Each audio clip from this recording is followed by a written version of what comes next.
saving the future. Yeah, like time has to be this randomly circular thing. It doesn't make sense because he's coming from the future into the past, and that's what results in Connor being in the past, future in the first place. You would think James would be smart enough. Yeah, this is why Cameron, like whenever Cameron gets heady, he just screws it up.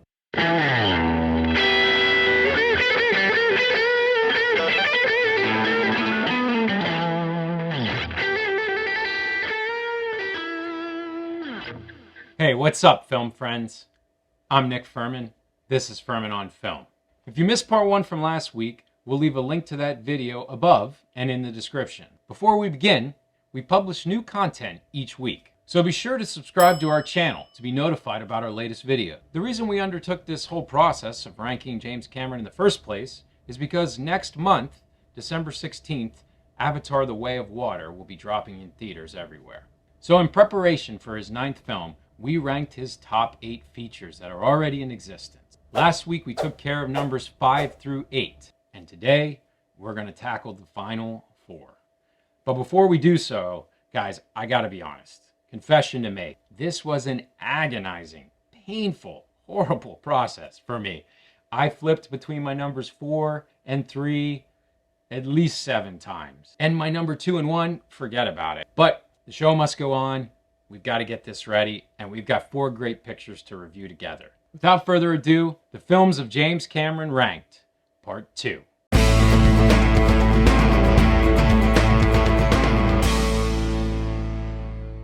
Number 4, The Terminator. Terminator is an awesome flick, and on just about anybody else's list, it would be much higher. But I have to be true to myself, and for us, it falls as number 4. There is a world of difference between the original Terminator and T2 Judgment Day. So much so that I can't think of an original and a sequel that have this much variance. Top Gun? It's good. Top Gun Maverick does. Okay. That's good. I like that. You know, T2 is this huge, big budget production, but the first Terminator was made on a shoestring budget, and it is a lean, mean machine. The opening is powerful. You've got this futuristic world of ruins, nuclear fallout, this motley crew of people. All of them are either hiding out or trying to fight back against this rise of machines. And then Arnold is birthed into this world, naked as a jaybird. In his first film role, just this jacked Austrian bodybuilder lands in our world, full of confidence, literally swinging back and forth as he struts around. Is this an Austrian penis reference? No. No. Anyway, then he goes on to this rough group with the Cameron staple Bill Paxton. Michael Biehn is another Cameron regular. He is back after playing that army grunt in The Abyss. But here, he is Kyle Reese, the bodyguard sent back to protect Sarah Connor from the future. You know, the Terminator's always been billed as a sci-fi action flick, and it certainly is that. But I'm here to argue that it's just as much of a sort of piece of horror. Think about it. There's all kinds of following shots of the killer. The villain has a marred physical appearance. There's this insane 80s electro score that's pulsing over everything. And honestly, what we basically have here is a 3-character chase thriller. You've got Reese, Sarah Connor, and this Austrian robot, the T-800, who's sent back to destroy her. Now, let's talk about Linda Hamilton for a second. I mean, this is a revelation as a performance. She does this incredible balancing act. On the one hand, she's full of these shock and sort of wide-eyed terror, and yet as the film moves along, she starts to gain confidence and get her feet underneath her, to the point where we reach the 3rd act and we start to actually believe that this may be the mother of a resistance leader. We even get a sweet little love story and the craziest 80s perm you'll ever see. Another really impressive thing about the original Terminator is the very limited use of CGI. This is a really smart decision by Cameron. Some of it is dated. You see it in the end with the walking robot and some of the face puppetry with Arnold in the mirror around the midway point. For the most part, this is just a film about a killer chasing a girl. It's just a lean delight. The film rarely drags because it's almost unfolding in real time. It never gets too bogged down by big stuff. Like, for instance, my biggest critique of the film is that the time stuff just doesn't completely work. And Cameron just never gets into the trouble of how a son from the future could send a bodyguard into the past that would lead to his birth in the first place. Time is a flat circle. Pretty much stays out of the weeds. You don't get a lot on Skynet or Cyberdyne systems. It's up to the sequels for that. The Terminator is pretty much just a breathlessly paced sci-fi horror masterpiece. Number 3, True Lies. You know, I was a little surprised with this one on rewatch. I thought it would be a little lower in the Cameron oeuvre, but it is so good. You know, True Lies opens with this incredible set piece. You got Arnold in a scuba suit coming out of the water. He peels that off and he's got this debonair tuxedo thing going on, like something out of Bond. And then he's walking through speaking French and Arabic and German and all these languages, smoozing with the bourgeoisie. Of course, this all leads into the first of many shootouts and chase sequences. You know, I thought John Wick 3 was the first motorcycle versus horseback chase sequence. Man, how wrong was I? Just off by about 30 years. 2 words, Tom Arnold. This guy is hysterical in this film. He gets all of the best line readings. One-liners had been a staple of these 80s action films, which we'll talk about a little bit more in a second. But here, he gets all the one-liners, and it's all the stuff about his wife and him breaking up and all the issues that Jamie Lee and Arnold are having at home. He's just one of the best side actors in the entire Cameron canon. How about 2 more words?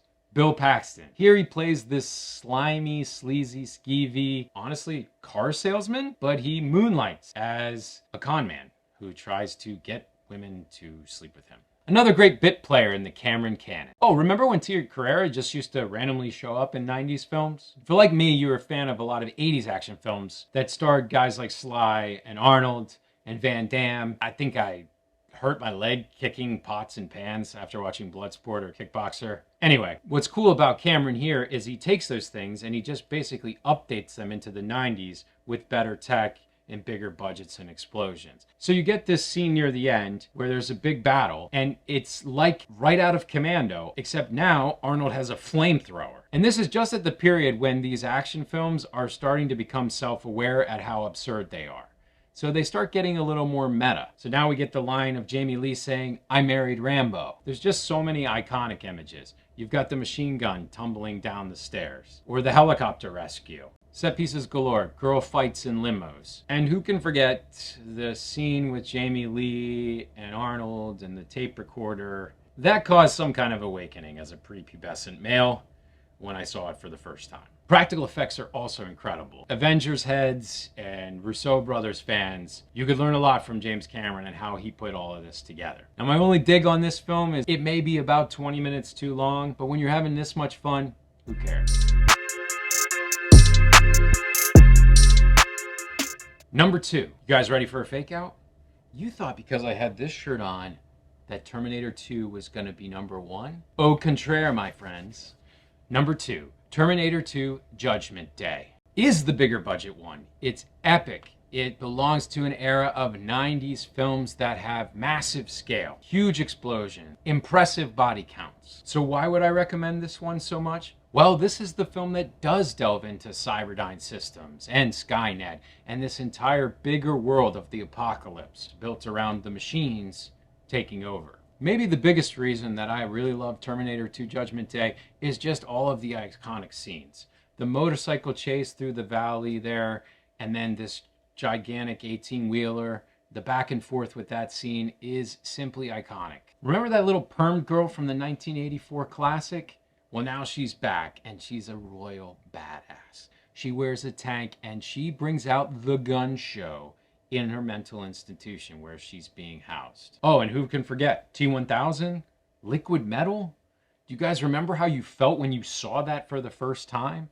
If you were anywhere around my age, that tech just blew you away. Jason Patric, one of the best sprinters on screen that you'll ever see. And it doesn't really seem like it nowadays, but it is hard to underestimate just how great a shock value came when it was revealed that Arnold was not a killing machine, but the bodyguard. There's shock and awe in theaters. You can find the footage. It blew people away, that reveal. Now, we pretty much expect Arnold to be good, and so many people have seen T2 that when they go back and watch the original, they're like, wait, Arnold was bad? Now, one very specific thing has not aged well in this film. Eddie, how you doing? You know, but what really makes T2 great is all of the human stuff. Cameron finds the melodrama and this connection. You know, I've mentioned that in his other films, there's a lot of things about couples being estranged. In T2, it's about a boy and his robot. And the way that he finds pathos and connection between these two people is kind of remarkable. So much so that when we reach the finale and all the things come to bear, we actually find ourselves being like tugged along by our heartstrings. And this is a robot. Now, how do they connect? They connect in all of the old ways that you would see an old man and a young boy connecting in other films. He's learning how to say phrases like him. He's learning ways of the culture, and he's like the fish out of the water in this story is actually the Terminator himself. Then, for the last 45 minutes, it's just Cameron doing Cameron. Oh, you mean blow it up? Yeah, pretty much. Blows up a lab, has another high-speed chase with an 18-wheeler, some more sprinting from Jason Patrick, liquid metal turning into swords, and then at the very end, a steaming cauldron of what amounts to be magma. And because of all that's gone before, these character connections, this depth of feeling, this 90s action behemoth leaves us almost with tears in our eyes. Melodrama meets epic scale spectacle. If that's not Jim Cameron, I don't know what is.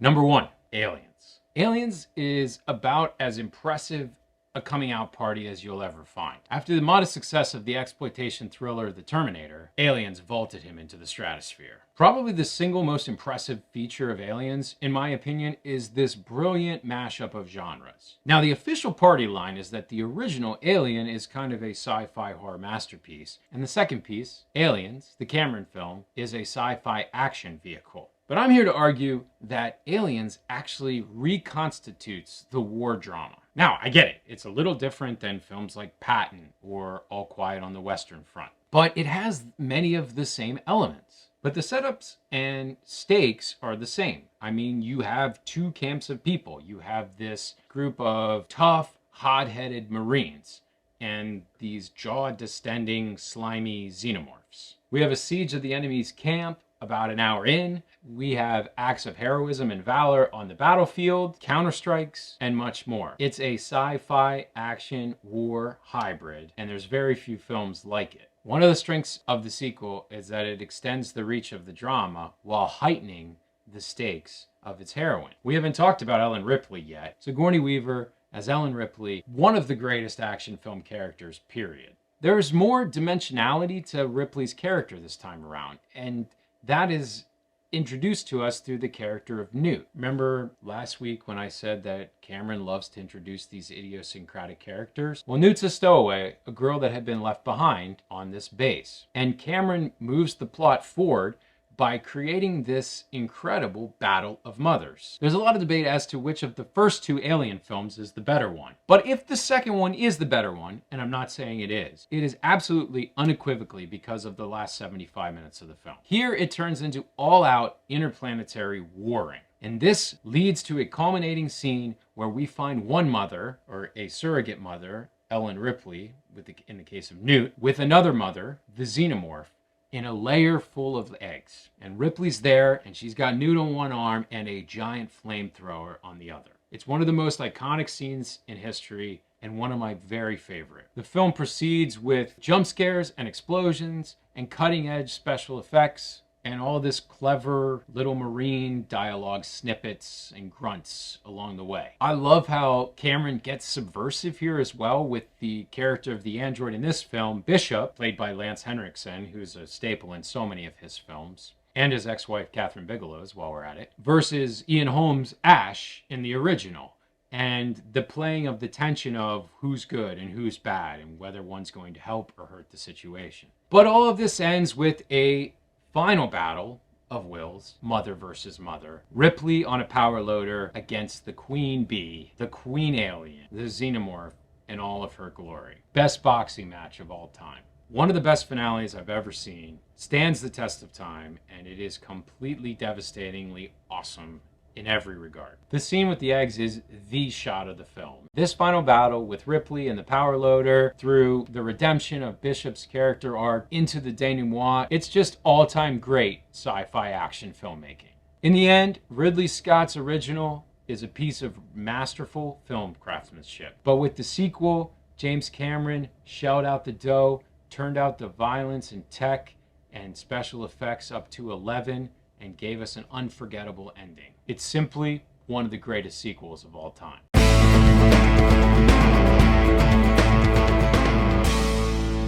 Well, there you have it. That wraps up our list of the films of James Cameron ranked, with a kind of a surprising conclusion. I surprised myself with where I ended up. Now I gotta figure out what to do with this shirt. But thank you guys for joining us. If you enjoyed this video, please like and subscribe so you never miss any new content when it comes out. We have lots of content coming for you guys on this channel and also on our website, FurmanOnFilm.com. You can even request a review from me personally. Thanks for joining us on the journey. I'm Nick Furman.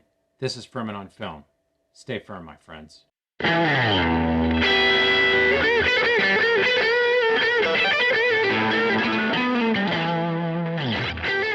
Go! Get to the chopper!